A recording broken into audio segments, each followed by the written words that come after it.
ये किसी का षड्यंत्र। आज बीजेपी है, कल कल तक ये कांग्रेस को कहते थे कि कांग्रेस भ्रष्ट है, कांग्रेस भ्रष्ट है, कांग्रेस भ्रष्ट है। अब कांग्रेस के पैरों पैरों तले गिरे पड़े हुए हैं, पैरों के नीचे। किस लिए? सत्ता के लिए। दिल्ली में अलग अलग है, त्रिकोणीय लड़ाई इस बार है दिल्ली में। सुनो, सब जगह ये अलग अलग है। इंडी गठबंधन कुछ नहीं है, वो सिर्फ एक मतलब के लिए गठबंधन है। देखो बीजेपी, मैं ना बीजेपी की हूँ ना कांग्रेस की, मैं एक दिमाग से आम पब्लिक हूँ, मैं देखती हूँ कौन क्या कर रहा है। बीजेपी आज की डेट में कुछ तो अच्छा कर रही होगी। जो सब ये गुंडे, मैं इन्हें गुंडा बोलूंगी, सब एक साथ इकट्ठे हुए हैं, कुछ तो बीजेपी अच्छा कर रही होगी कि हमने मोदी को हटाना। क्यों हटाना है मोदी को? रीजन कुछ नहीं है। कह रहे देश को बचाना है तो मोदी को हटाना है। मोदी ने कहा देश को बेच दिया, क्या देश बेच दिए सारा। आज भी अडानी पे सवाल खड़े हो रहे हैं। आज भी अडानी के लिए कह रहे हैं अडानी को जेल में डालो। आज राहुल गांधी प्रेस कॉन्फ्रेंस कर अडानी के ये जो केसेस हैं वो उनसे पूछो कि कब के हैं। 2020 के हैं, छत्तीसगढ़ सरकार के, जहाँ पे कांग्रेस की सरकार। तमिलनाडु, छत्तीसगढ़, तमिलनाडु और क्या नाम है, जगन मोहन रेड्डी की सरकारों ने घूस मतलब दिया था उन लोगों ने, और ये कांग्रेस की सरकारें थी। लेकिन राहुल गांधी कह रहे हैं कि अडानी को बचा। सरकार थी, सब जगह राहुल गांधी की सरकार थी। हाँ, लेकिन वो कह रहे हैं कि मोदी जी जांच नहीं करवा रहे। कैसे अडानी बाहर घूम रहे हैं खुले में? वो पैसा यही लिए है ना, राहुल ही पैसा लिए हैं। वो कह रहे हैं जांच करवा के देखो, नाम मोदी जी का आएगा। राहुल जी को राहुल ने नहीं किया, नहीं राहुल ने पैसा राहुल जी को बोलो, ये जो डर उनके अंदर बसा हुआ है बहुत अच्छा है, बहुत अच्छा डर है कि अडानी के नाम से डर रहे हैं वो। उनको बोलो कि अडानी के नाम की एफआईआर दर्ज क्यों नहीं कराते? कह रहे हैं अडानी के नाम से मोदी जी डर रहे हैं, उनको जांच नहीं करवा रहे। कोर्ट के अंडर जांच होना चाहिए अडानी का। देखो मैं अभी चेंज करा के ला रही हूँ, मैंने यहाँ से कुछ सामान खरीदा था, घर जाके देखा वो दूसरा घटिया क्वालिटी का निकला। मैं सीधे पुलिस स्टेशन गई, वहाँ पे करा, वो आए मेरे साथ, मैंने पूरी सच्चाई बताई। पहले जिस दुकानदार से मैं सामान ले रही थी उसने मना कर दिया जी आप मेरे पास से नहीं ले गए। जब पुलिस आई कहते हैं हाँ जी मैं वापस कर रहा हूँ, मेरे पैसे उसने वापस कर दिए। ठीक है, तो इसी तरह से राहुल गांधी जी, उनके चमचे, उनके कार्यकर्ता केजरीवाल जी क्यों नहीं पुलिस में कंप्लेंट करते अडानी के अगेंस्ट? मेरा कहने का मतलब आप घंटे ये लेके कर रहे हो अडानी अडानी अडानी अडानी अडानी, हर एक इलेक्शन में हालांकि हर एक इलेक्शन में अडानी। अरे कब तक अडानी का ढोल बजाएगा भाई? एक अडानी पकड़े ना जाए। नहीं पकड़े वो जाएंगे नहीं। जेल के अंदर होना चाहिए, सलाखों के पीछे जैसे होना चाहिए। देश में खुलेआम घूम रहे।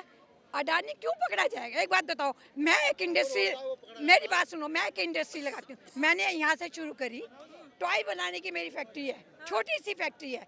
धीरे धीरे बढ़ते बढ़ते मेरी फैक्ट्री इतनी बड़ी होगी कि मैं एक्सपोर्ट भी करती हूँ, मैं बाहर की कंट्रीज में भी जाती हूँ, सब जगह जाती हूँ।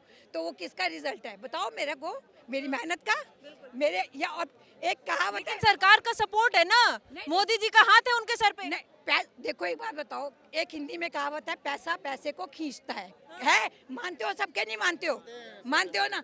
तो अडानी ने 100 रुपये कमाए, 100 उसने दूसरे काम में लगा दिए, 100 से उसने 400 कर लिए, 400 से 800 कर लिए, पैसा बढ़ा उसका, उसने देश में भी लगाया, देश में भी इंडस्ट्री डेवलप करी। जो भी फिर विपक्ष ये आरोप जो बार बार लगाता है कि देश की जितनी बड़ी बड़ी संस्थान है बेचा जा रहा है, मोदी जी बेच रहे हैं, अडानी खरीद रहे हैं, ऐसा क्यों? एक बात बताओ, विपक्ष आरोप लगा रहे हैं ना, उनके पास प्रूफ होंगे जब ये आरोप लगा रहे हैं। मैं सीधी सी बात करती हूँ, अगर आपके पास प्रूफ है तो आप जाके क्यों नहीं कंप्लेंट करते? एफआईआर क्यों नहीं करते? आप एफआईआर क्यों नहीं कर रहे? मैं तो सबसे बड़ी कहना यही है बस। क्या नहीं लगता? मैं कहती हूँ झोल है, मैं एग्री करती हूँ। राहुल गांधी कहते हैं झोल है, मैं भी क्या एग्री कर, पर भाई प्रूफ तो दो। पब्लिक को कह रहे हो अडानी अडानी, पब्लिक सुन रही है अडानी अडानी, पब्लिक को भी नहीं पता अडानी क्या करता है। पब्लिक को नाम पता लग गया कि एक अडानी है, चलो अडानी को तुमने पॉपुलर कर दिया, पर ये तो बताओ आरोप के प्रूफ कहाँ है तुम्हारे पास? प्रूफ दिखाओ, प्रूफ लेके जाओ कोर्ट में, सुप्रीम कोर्ट में हर बार जाते हो ना, हर एक अपना टॉपिक लेके, तो ये टॉपिक लेके जाओ, ये प्रूफ है, ये अडानी ने बेईमानी करी है, यहाँ पे हम इन्होंने वो करा, जाओ ना, क्यों नहीं जाते? बस कहानी है ये। क्या लग रहा है दिल्ली में क्या होने वाला है? सत्ता परिवर्तन होगा? देखो अगर किसकी सरकार आ सकती? दिल्ली, मैं अगर ये आपका कोई भी सुनता है, दिल्ली वालों को ये कहूँगी कि कुछ भी है, मोदी सरकार को गिराने के लिए ये सब लोग इकट्ठे हो रहे हैं। क्यों? मोदी के अगेंस्ट भी कुछ नहीं बोलते, बस आप इनके मुंह से ये हमने मोदी को गिराना है, हमने मोदी को, अरे क्यों गिराना है? बस कोई अपनी वजह भी तो बताओ। देश को बचाने के लिए कह तो रहे, मोदी देश को बेच रहे, इसलिए देश को बचाना है तो मोदी को हटाना है। आप एक बताओ, अगर देश बिक गया होता तो ब्रिटिश, सुनो सुनो सुनो, कि 2 गुजराती बेच रहे हैं, 2 गुजराती खरीद रहे हैं। नहीं, अगर एक बात बताओ, देश बिक रहा है तो ब्रिटिश, सुनो भैया जी, देश बिक रहा है तो ब्रिटिश राज तो बहुत जल्दी आ गया था, तो यहाँ पे अब तक क्यों नहीं आया? अभी आ जाना चाहिए ना। अभी तक हम भी गुलाम हो जाते हैं, अरे डरो डरो डरो, पुलिस से भी डरो, इससे भी डरो, उससे। अभी तक तो ऐसा कुछ नहीं है। हाथ में आप संविधान की एक झूठी कॉपी लेके घूमते हो। संविधान कहाँ खतरे में है? किसको नहीं बोलने की आज़ादी? मेरे को है आज़ादी, आपको सुनने की आज़ादी है। आपको आज़ादी कोई रुकी है?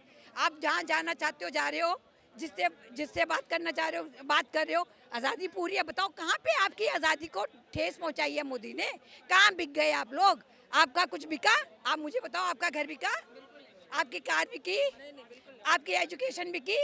बस आप अपने ऊपर लो ना। सबसे बड़ी बात, आप फ्री हो, आप पब्लिक में घूम रहे हो, कहाँ पे आपकी आज़ादी खत्म हुई? बताओ मुझे।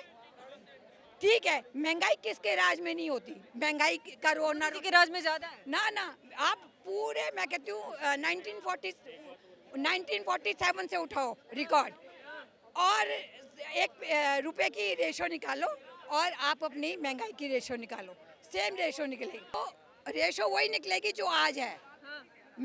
मेरी उम्र 73 साल है, तो जो सामान मैं पहले खरीदती थी जितने का उतने का ही आज, अगर मैं रेशो निकालूं तो सिर्फ रेशो निकालूंगी। इनकम और खर्च का हाँ, वो बनता अब अपनी इनकम का तो कोई सोर्स नहीं लेता कि पहले आपको 200-300 रुपये सैलरी मिलती थी। जो मैन सेल्स बॉयज़ यहाँ पे जॉब करते हैं शॉप पे, इनको 80 में अराउंड, मैं 80 की बात कर रही हूँ, सन 80 में 500, 600, 600-700 से ज़्यादा नहीं मिलती होगी 80 में। आज उनसे पूछो, वही 8,000 10,000 रुपये पर मंथ ले रहे हैं सैलरी। तो बताओ, मेरा टाइम इसी सारी सर्वे करने में निकलता है सारा। मैं पढ़ी लिखी हूँ अच्छी तरीके से, और मैं पब्लिक को यही कहूँगी कि अपने को सोच के करो। किसी को, आपको मोदी पसंद नहीं है तो मोदी क्यों पसंद नहीं है वो सोचो। मोदी पसंद है तो क्यों पसंद? आज आप शायद मेरे को देख के सोचोगे मोदी, है, आई लव यू मोदी।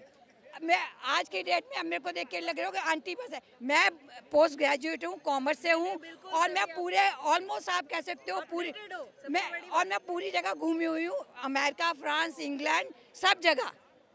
लेकिन मेरे को जो भी मैंने वहाँ जाके देखा, पहले जब हम जाते थे, मैं बदला है पहले इंग्लैंड की बात बता रही हूँ। एक जगह मैं कहीं स्टक हो गई थी, तो मैंने एक थी लेडी अराउंड 40-45 80 की, सन 82 की बता रही हूँ मैंने उससे वो पूछा, भाई ये कौन सी वो जाएगी, मेट्रो टाइप या ट्रेन? उसने मेरे को ऊपर से नीचे तक, मैं साड़ी में थी, मेरे को उनके माइंड में अभी तक ये बैठा हुआ था कि वी आर स्लेव्स, कि इंडियंस आर स्लेव। मेरे को देख के सीधा बोला, यू स्लेव, एकदम करके पीछे, कि भाई मैं उनकी स्लेव रह चुकी हूँ। और वो एकदम, मेरा मन तो करा कि थप्पड़ मारूं खींच के, क्योंकि मैं बहुत बोलती, अकेली गई थी तब भी। पर मैंने कहा मेरा पासपोर्ट वगैरह कोड, उसके चक्कर में मैंने कुछ नहीं। लगता है पहले से अब की विदेश की नीति बहुत ज्यादा बदल गई मैंने है। सब हिस्ट्री पढ़ी हुई है। हिस्ट्री मेरा एक सब्जेक्ट था, ग्रेजुएशन में भी मेरा हिस्ट्री सब्जेक्ट था। तो आप ये देखो, अगर मुगल्स भी आए, कोई भी बाहर से इन्वेडर आया, इंडिया में आया, वो कैसे दिल्ली तक पहुंच गया? कोई तो गद्दार रहे होंगे ना, जैसे आज है। आज भी गद्दार है, ये फैक्ट है। आज भी गद्दार है। आप 100 हिंदू होके एक हिंदू का साथ नहीं देंगे, पर अगर 10 मुसलमान खड़े हो जाएंगे तो वो अपने 100 लोगों का भी साथ देंगे। अभी आप कह रही हैं साथ रहने की बात, तो याद आया, अभी योगी जी भी कह रहे हैं बटोगे तो कटोगे, मोदी जी कह रहे हैं एक रहोगे सेफ रहोगे। ये सच्चाई है, सबको साथ होना चाहिए, सबको साथ रहना चाहिए। सब, मैं ये नहीं कहती कि गलत का साथ दो, पर साथ होना बहुत ज़रूरी है आज की डेट में। आज का जो वो है, वो साथ होना बहुत ज़रूरी है, और सबको साथ रहना चाहिए। बस, बहुत बहुत धन्यवाद मैम।